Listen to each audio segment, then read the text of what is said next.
My good people, message of the week for episode number 31 comes to us from the motivational speaker and pastor T.D. Jakes. And he had this to say about never quitting and never giving up on your dreams. Don't you give up on your dream. Don't you do it. Don't you do it. Don't you do it. It may take you twice as long. You may have to take courses and classes. You might not read as fast. You might not move as quick. You might not have as much. But don't you quit. Don't you quit. Don't you quit. You do make a difference. You do make a difference. You do make a difference.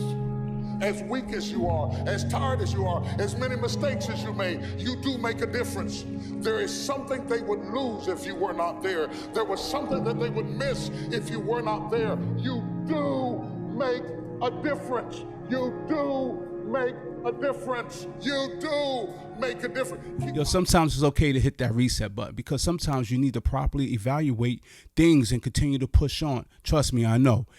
And I know that shit could get hard because sometimes when you're putting the maximum amount of effort into something, whatever that is, and you're not getting the maximum amount of results you think you should be getting in return, it gets hard to even want to continue to push on. And I'm not just talking to you. I'm actually really talking to myself. So I understand because sometimes we get in our heads and whatever that thing is that we're trying to do, whatever that goal is we're trying to reach, sometimes we don't have the patience to get the results. And sometimes we want to hit the abort mission button. But I promise you, don't do that. Why? Because I'm going to tell you why. That's your inner bitch talking to you. Don't listen to that voice. Don't ever listen to your inner bitch. What you need to be listening to is the savage in you. And the savage in you is telling you to keep going, keep pushing. You're in the gym and you hit a plateau and you feel like you lost 20 pounds the first couple of months and now it's only like 1 pound a week. That's okay. You keep pushing. If you're in school, or if you're an adult and you went back to school and you're working and then you go to school and you're trying your best and you put the maximum amount of effort into your studies and you only got a C minus or C plus. That's okay. Keep pushing. You're in the fight. If your marriage is on the rocks, but it's really important to you, but right now you're in a down spell, it's okay. Keep working on your marriage. Keep pushing through because I promise you, my people, and I'm not just talking to be talking. I'm telling you from experience, the fight is way more better than the feeling of not even trying. And with that, my good people, your boy is back from sabbatical. This is episode number 31. Let's get into it.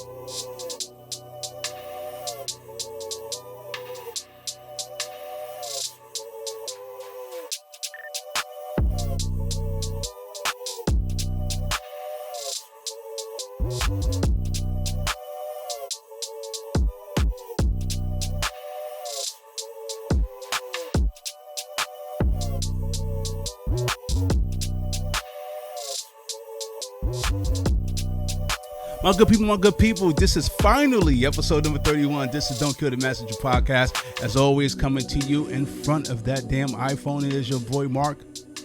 What's up, my people? Hope everyone's well. Hope everyone's being blessed. Yeah, I missed you too. I'm going to explain to you where the hell I've been. It is April. Last time I dropped something, it was legit February. It was cold. And finally, I think the weather in New York City is finally breaking, man. Thank God for that because, last week was just windy and raining and cloudy. Listen, guys, I ain't going to lie to you. I promise you, I'm getting to that age where I just want to wear shorts and Skechers and white T-shirts and tank tops for 12 months straight, man. I'm not built for this no more. I'm not, man. And it's like, when it rains or when it's cloudy or when it's cold, this is how I know I'm old. It's like my body feels it. When it's sunny, I feel just like, oh man, the greatest. But when it's cloudy and raining, I feel like one of those old people that used to be in those commercials. Like I fell and I can't get up. That is legit how I feel. But it seems like, at least for today, it is a nice 73 degree day in New York City. So hopefully, man, the weather's going to stay. Hopefully, spring is finally going to start springing. And then we're going to go right into summer. And then by the time, October hits, I'll be complaining about something. And this is what I do. This should be called Don't Kill the Complainer podcast. All right, so I haven't dropped any content since February. Your boy went on a little sabbatical. Why did I go on a little sabbatical? I tell you why. Because sometimes you need to, like I said in the opening monologue, sometimes you just need to kind of evaluate or evaluate your things in your life that you seem is missing. Now, as far as I'm concerned, me personally, I felt like I needed to get a little closer with God. There's a lot of things going on in the world, a lot of things going on with myself, and I felt like something's missing. Something is totally missing. So I just wanted to take some time to kind of get right with God, kind of, get my walk a little more all stronger with him. And I feel like over the last month and a half that I really have done that. So I know I'm ready to continue the podcast, because here's the thing. When it comes to this podcast and stuff, and I do my thing, and I come and I talk, and I edit it, and I make everything look nice, and I put a little bone and I throw it out there. Sometimes the viewership or the lack of numbers can kind of get a person down. Now, I'm not sure if there's any upstart podcasters that listen to this show, but sometimes you can go up or down with how the viewership or how many eyeballs is on your particular project or your content that you're trying to put out there. Now, me, I have to understand this, or this is why this is what I'm starting to understand since I've took my month and a half sabbatical.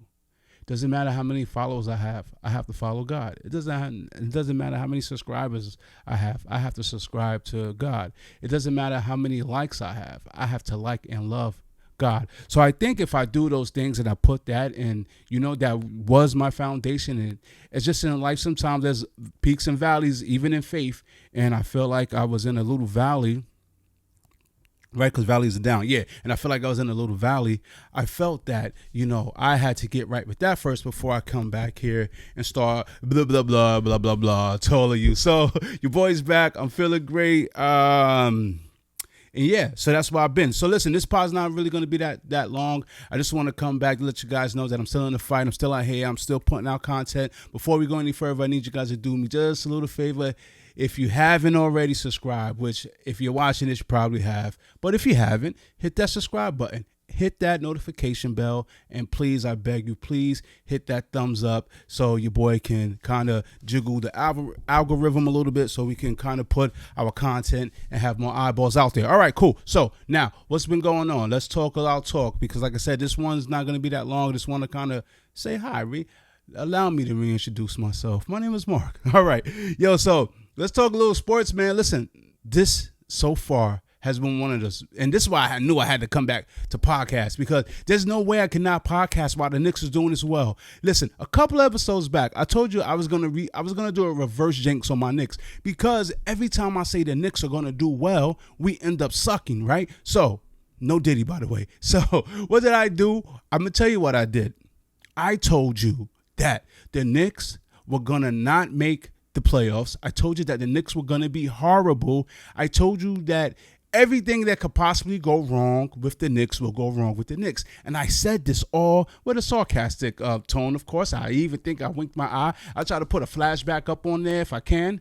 Because the Knicks ain't bad. I'm not even going to lie to you. I'm not even going to sit here and act like I told you we weren't going to be bad. I made a super prediction. I even put Mr. T on the screen and told you it was going to be pain. But let's get into my beloved Knicks. I'm not making no predictions on the Knicks because I only got one prediction. You ever seen Rocky 3 when Mr. T was like, I predict pain? Prediction?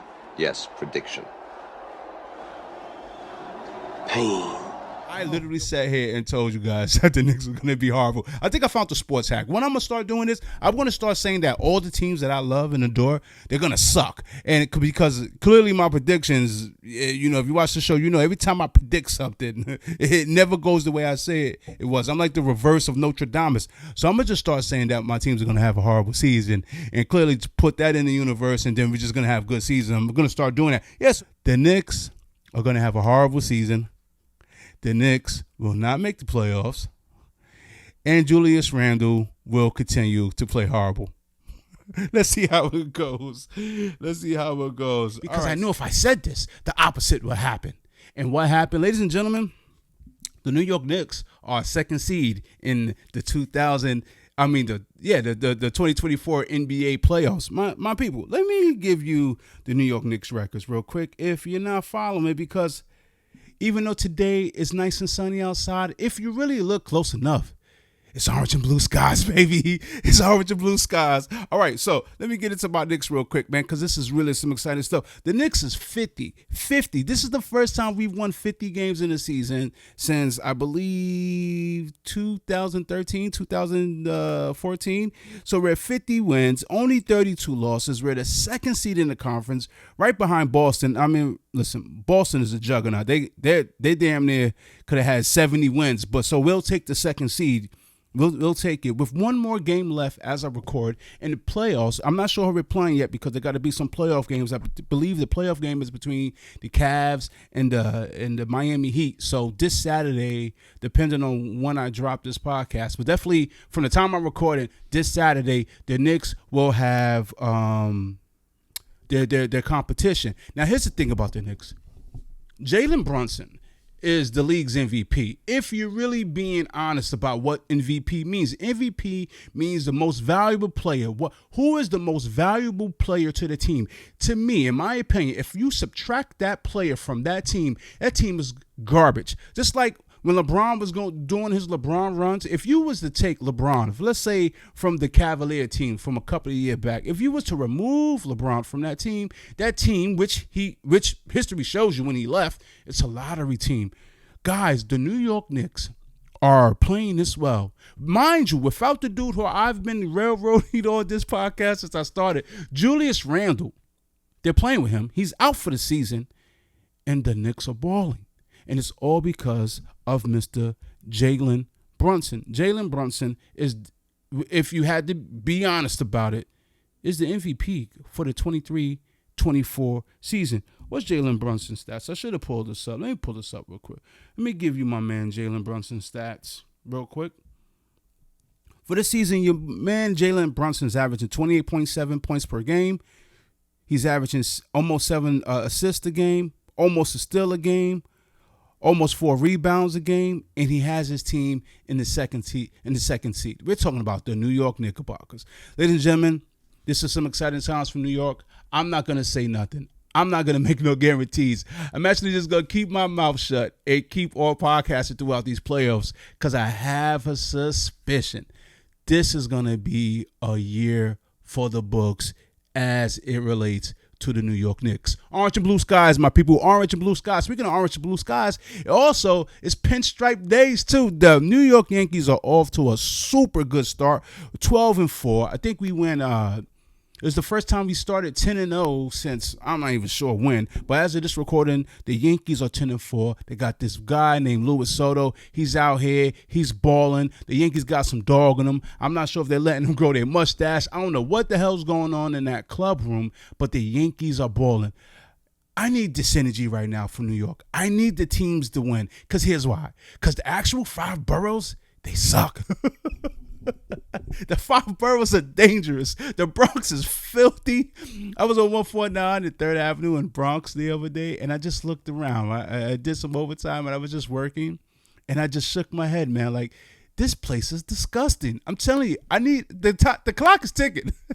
The clock is like legit ticking. I'm not staying here. I can't do it, man. But however, I will tolerate it. I will legit tolerate it if I can get this sort of energy from the New York area team. So good luck to my beloved New York Knicks as they start the playoffs. And once that's over, I'm going to give my full attention to the New York Yankees. Now, speaking of sports stories, where I really wanted to come today, because if you don't know, and who doesn't know, O.J. Simpson passed away last week.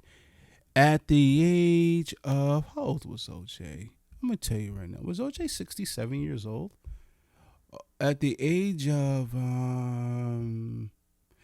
O.J. passed away April 10th at the age of 76 years old. O.J. had passed away. Now, before we get into what made O.J. famous, which, honestly speaking, you have to, like, be my kid's age to not know, you know, and even they know about OJ because OJ's legendary. Let's get into OJ's NFL career. So, OJ Simpson was drafted by the Buffalo Bills in 1969. Okay, and he played his college ball in USC, which is the University of Southern Cal.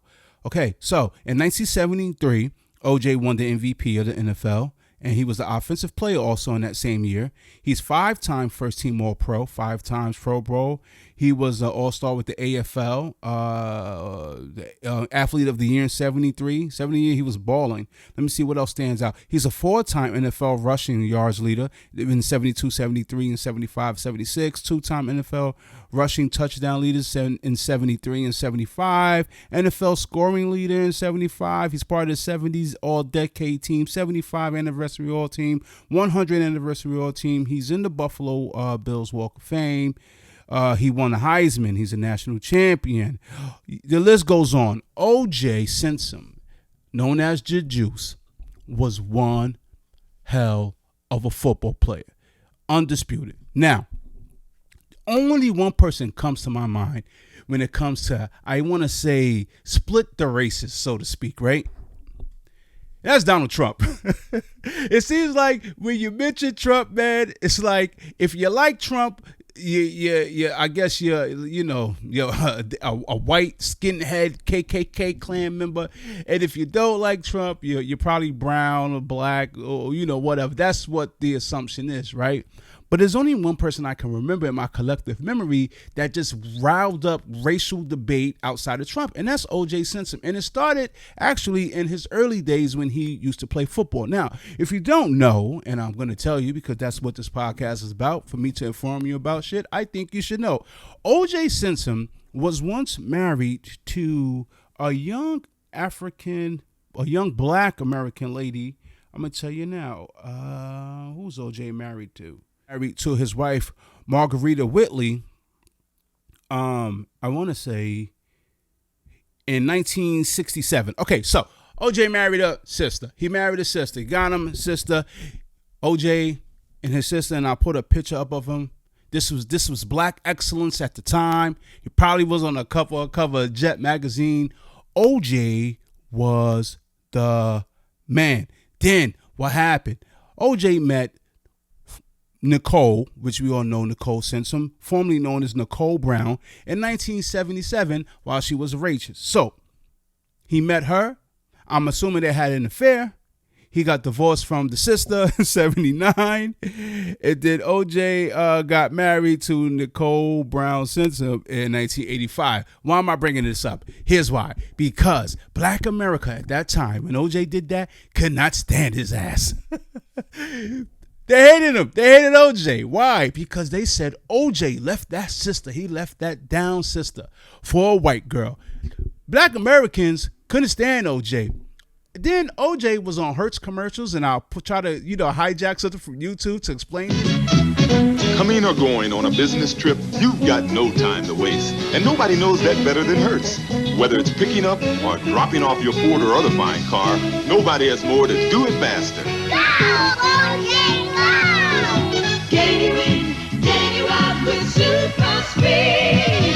Hertz, the superstar in rent-a-car. Hertz, the superstar in rent-a-car. You know it. OJ was Mr. America. OJ had a big ass house in Brentwood, California. OJ didn't want no parts of the hood. He done came up. I can envision OJ now in Brentwood with his white wife playing golf. And the brothers and sisters hated OJ. They did. They called OJ. I'm pretty sure about it. I could see it. I wasn't alive during the 60s, but I was born in the 70s. But I know without a shadow of a doubt, they probably used to call OJ's all type of coon, sellout, or look at him, man, left the sister and married the white girl. So the brothers and sisters couldn't stand OJ Simpson. Fast forward, as we all know. I mean, everybody knows. I know because I'm a Knicks fan, as I just finished talking about my beloved Knicks, because this was actually, well, no, it wasn't the last time, but it's actually the first of the 2 times that I remember the New York Knicks competing in the NBA Finals. That was in 1994, and then the Knicks competed again in 1989 in the NBA Finals, and of course, my Knicks lost both. However, this time, Michael Jordan was not in the league, and this was the Knicks' only opportunity to win an NBA championship against Hakeem Olajuwon, Kenny Smith, and all those dudes from the Houston Rockets. So I'm at home. Can you imagine 18-year-old Marcus? I graduated high school. I have nothing to do. I probably had a summer youth job. I don't remember. But I do remember this, though. I'm sitting there, and I'm watching O.J. Simpson. I believe I was with my cousin at the time, and we're watching the New York Knicks, and it was a very good game. And then Marv Albert said they had some breaking news, and they had to cut away. In this first half, we will send it to NBC News. Here's Tom Brokaw. Thank you, Marv. We are looking once again at pictures of Al Cowling's cars. It makes its way along a freeway in Los Angeles in the south central part of that area, and we are told by the California Highway Patrol that O.J. Simpson is in that car holding a gun to his head. He has been in touch with a police highway dispatcher saying he wants to be taken to his mother. He wants to see her. But we don't know what the resolution of all of this will be. There are 9 black and whites, most of them from the Los Angeles County Sheriff's Department, and at least 1 police helicopter following at this time. Al Cowlings, we're told, is driving. O.J. Simpson is in the back seat with a gun at his head. They fled earlier today when Simpson realized he was about to be arrested for the murder of his ex-wife and the young man who was with him at the time. So the juice was loose, ladies and gentlemen. O.J. was on the damn run in a white Bronco. And at that time, I got to be honest with you, I could have gave less a shit. The Knicks was in the finals, man. I don't give a damn about no damn OJ. However, there goes OJ in his white Bronco, and he is. But it wasn't like a complete. I mean, everyone knows the story. It wasn't a complete car chase. I think the dude was driving maybe 15, 20 miles per hour. But then now the chase started getting surreal because it seemed like the whole LAPD was behind O.J. Simpson in that white Bronco. O.J. finally pulls up to his house. They talk to him. They put him on the arrest. Everything happened. Now let's fast forward to the trial. Everyone knows this trial. Everyone knows the famous saying, if it doesn't fit, you must have quit. OJ legal team probably cost him a hefty penny at the time, and his legal team was really, really, really something at that. During that time, it was the dream team of the legal team. You had Johnny Cochran. You had let me see, who else did you have here? Johnny Cochran. You had Robert Shapiro. You had F. Lee Bailey. You had Alan Dershowitz. I keep forgetting that Alan Dershowitz was on that dream team. And then you also had. Did you have Kim Kardashian's dad? He was there for something. I don't know. But I know that Kim Kardashian's dad, I want to say his name was Robert Kardashian too. If not, I'll put up the name because I'm freestyling this. And OJ was close. I know that for sure. So anyway, everyone knows the trial. OJ's over there. He puts on the glove. The glove ain't fitting. I was like, I don't know, man. Like OJ's kind of making his knuckles look retarded. But OJ cannot fit this glove. If the glove doesn't fit, you must have quit. Oh, also, there was racial epithets thrown from one of the cops that was assigned to the OJ case, and I believe his name was Mark Furman. They somehow got a hold of these tapes, and they deemed him racist. So Johnny Cochran played the race card immediately. Glove don't fit. This dude's a racist. You must have quit. As we all know, he got to quit. We, the jury, in the above entitled action, find the defendant Orenthal James Simpson not guilty of the crime of murder in violation of Penal Code Section 187A, a felony upon Nicole Brown Simpson, a human being, as charged in count 1 of the information.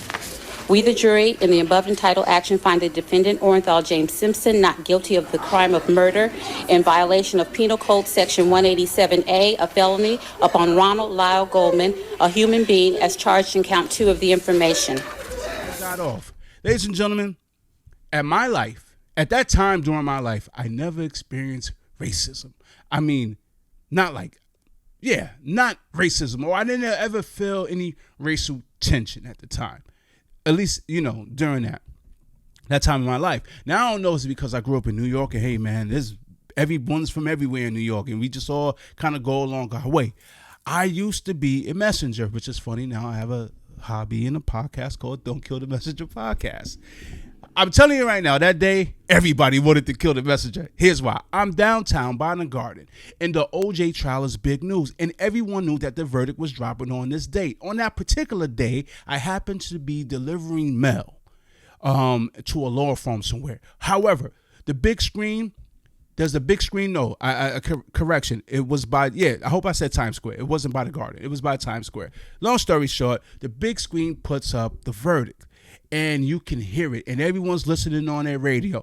Brothers, strangers, black Americans were all huddled up on one side. It seemed like, maybe I got revisionist history, but that's what it seemed like to me. And white Americans was lined up on one side. And at that time, we didn't have fancy phones like we do now. No, we had transistor radios or your Walkman. So you could see the verdict and you on the big screen, and you could hear it on side of your Walkman. Ladies and gentlemen, let me tell you something. I've never felt this feeling of euphoria and danger all at once. When the verdict came back not guilty, I mean, every brother from Brooklyn to the Bronx hugged each other. You would think they was giving out reparations. We, the jury, in the above entitled action, find the defendant, Orenthal James Simpson, not guilty of the crime of Penal Code Section 187.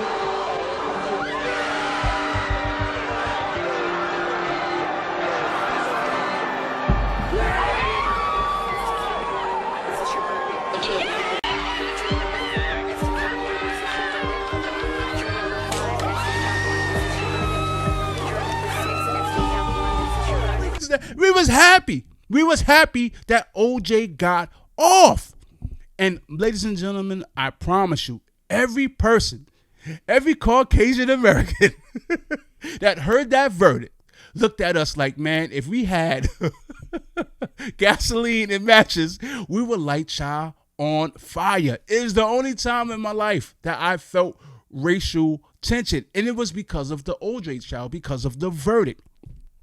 Now, why were we so happy at that time that OJ got away with murder? Because, ladies and gentlemen, let's be honest. If you're being really honest, OJ did that shit.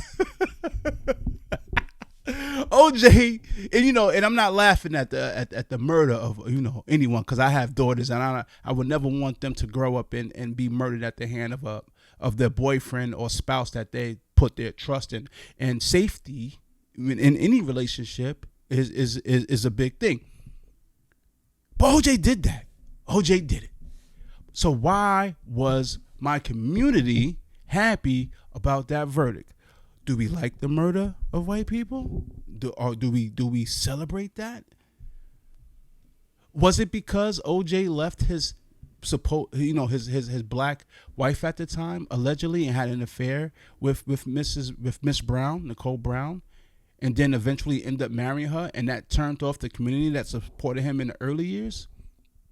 Some of that might be true. But the reason why we were all happy and giddy, like someone just gave us $1 million each that day, that was that had melanin in his skin at that time, is because of the Rodney King trial. Now, the Rodney King trial, everyone knows it. I'm not going to go all into it, because if you're my age, you know what happened. 4 or 5 white cops, I think that's what it was. And this is like pre-internet, so this was a super big deal. At the time, was recorded from a dude who was nearby, and he had that big-ass camcorder, and they got caught on video beating the life out of Rodney King. They beat the brakes off Rodney King. I'll put a picture up. We've seen it a million times. They beat Rodney King to a pulp. And we didn't understand why, because it seemed like this was a routine traffic stop, and it also seemed like this was tad excessive. Now, if you watch this podcast, you know I believe in law enforcement, good law enforcement, and I believe that good law enforcement is necessary for society and kind of keeping things in order. But however, since the beginning of the invention of cops, there's always been tension between black Americans and law enforcement, because if we're being honest, even though, like I said, I'm for good law enforcement, there has been mistreatment of our people unfairly sometimes throughout history. And it seems like when it comes to bringing these people to justice, these few bad apples of law enforcement, more than none, it seems like it always favors on their side. So this particular time happened to be caught on video camera. So we were saying there's no way in hell that these cops would be not found guilty. Well, you already knew that it was a red flag, because once they took those cops and put them into a whole other part of town, which wasn't the jurisdiction of where Rodney King got beat. I believe they went to Simi County. You knew what was going to happen. And sure enough, the verdict happened, and it went against, it didn't go forward in favor of Rodney King. As we all know, the LA riots happened. LA just went out of control. Unfortunately, our people start burning up the places where we have to do our daily life and activities. It was just a whole mess. And I'm an 18-year-old kid from the Bronx just looking at this. I mean, this is the first time I had ever seen riots. And the LA riots was one for the record books. LA was burning, literally, because of the riot. Now you fast forward to OJ and the verdict. Even, like I said, we know he did that shit. OJ did it. We were happy because I believe at that time we felt like if these guys can get away with this particular crime, even though it's on video, then I believe that certain segment of my community was happy that OJ had literally got away with murder. So fast forward to last week, OJ passes away, and that same energy, now we have this technology, and you don't have to be outside to feel the energy. We can go on X, you can go on Instagram, you can just go on the internet, you can see the news reports, and that same energy from 30 plus years ago in 1994, you fast forward and that same energy was on social media. There's a segment of my community that's sad that OJ passed away. Like, damn. Not sad, just like, damn, man. OJ, I'm not going to lie. When I heard he passed, I was like, damn, man. OJ's passed? But for selfish reasons, I was like, I'm just getting old. But yeah, a lot of us felt like OJ passed away. And it was like, damn, man, that's sad. However, there's a large segment of people, including Nicole parents who are still alive, that said good riddance. Even Bruce Jenner, formerly Bruce Jenner, now known as Caitlyn Jenner. Can you believe, by the way, if you told Bruce Jenner 30 years ago, hey, dude, in 30 years from now, you're going to be a chick? Bruce Jenner, the one I grew up, the white mother effer on the Wheaties box would have said, man, get out my face. Nah, yeah. Trippy times anyway, he said good riddance. And it all brought back that same racial energy of just... And, and I know that OJ had been appearing on Cameron and Mace podcast. It is what it is. And, they call him Uncle O. And I know he did a couple of spots. And honestly, every time I would see OJ, he didn't look sick. So I got to be honest with you. It was quite surprising to hear that he just suddenly passed away from prostate cancer. Which, ladies and gentlemen, let's just go sidebar with that. Fellas, go get your prostate checked. Not only do you have to get your colon checked, but you got to check on that prostate. These are things we have to monitor as we get up there in age. It's nothing to be ashamed about.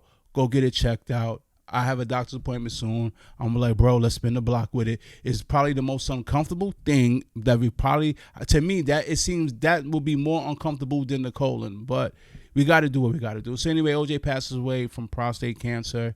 And it just seemed that divide, you just see it over again. And that's why I had to take a sabbatical, because as I do this podcast, as I always research and look for things to talk about, it seems that there's a big divide in America, whether you're anti-trans or you're anti, migrants, or you're anti-Democrat, you're anti-Republican, you're anti-black, you're anti-white, you're anti-Muslim, you're anti-Israel, you're anti-Christian. It just seems like everybody is so anti.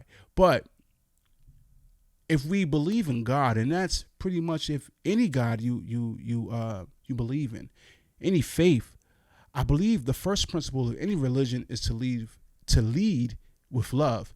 And I don't think we're doing enough of that in this country. I don't think we're doing enough of that in the whole world. So I'm back. I'm going to try to lead with love a little more, even though I may disagree. I disagree with people crossing the border without the proper papers. New York City's bad. I heard it bad, man. But I'm going to try to put myself in a place to understand that some of these people, not all of them, because Trump said something about Venezuela crime rate dropped, and one of my friends sent it to me and told me to fact check it, and apparently it's true. So now all the people that are coming over here illegally are trying to escape, hardships and poverty, whatever. A lot of them just coming over here to run reckless, and they feel like our laws are safe. So, so you can leave with love, but you also can protect yourself, and, you can also, stand bold on what you stand on, and, and you do it like that. So, ladies and gentlemen, told you today I'm not going to keep you longer. Just wanted to come back, just put my foot back in the water. Yeah. So, I promise you, episode number 32 will be coming out. It might be in 2 weeks. It might be in 2 years. With your boy, who knows? But it's definitely feels good to be potting again. It feels good. I feel good. I feel like I have a renewed spirit. I feel like I have a renewed energy. And sometimes, like I said, don't quit. But it's always okay to reset. And it's always okay to kind of just, get your stuff in order, and then you give it another go. And by the way, before we get out of here, I hope you guys are being active. I hope you guys are hitting that gym. If you're not, go do it, man. It's just not only beneficial physically for you. I just know mentally and mentally it just makes you feel good. It makes you feel like a better person. All right, so make sure you're going to do that. My good people, thank you for tuning in. For all those who support me, for those who was asking about, where's the pod, man? Nah, bro, you need to come back and do that. I promise you, from the bottom of my heart, it meant a lot to me, and I can't even thank you guys enough. So, on behalf of me, myself, and I, and Mini Park, this is Don't Kill the Messenger Podcast, episode number 31. And I promise you, my people, I will see you for episode number 32. And as always,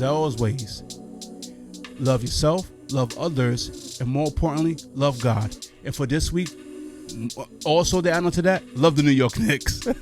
My people, I'll see you. Peace.